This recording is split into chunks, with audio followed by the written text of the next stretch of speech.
Good morning friends. आज सुबह morning में उठता हूँ। सुबह उठते हुए काम पे लगा दिया जाता है जी। वॉशिंग मशीन चेक कर लो, पानी लीक हो रहा है। फिर मैं वॉशिंग मशीन खोलता हूँ तो देखता हूँ यहाँ ढक्कन के पास से पानी लीक हो रहा होता है, जिसकी वजह से थोड़ा इशू आता है। फिर मैं इसे कर देता हूँ। फिर मैं सरफ लेने जाता हूँ दुकान पे। मैं घड़ी सरफ ले आता हूँ 10-10 वाली को उठा ली।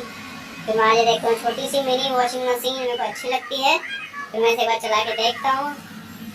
इसमें ये स्पिन टब है इसका। फिर मैं देखता हूँ तो ये अच्छा लगता है, घुमाते चलती है। फिर मैं घर पे आके चने खाता हूँ, खुद चने खाता हूँ और एक कुत्ते को रोटी दे देता हूँ। आज का मिनी ब्लॉग यहीं खत्म। प्लीज़ चैनल को लाइक एंड सब्सक्राइब।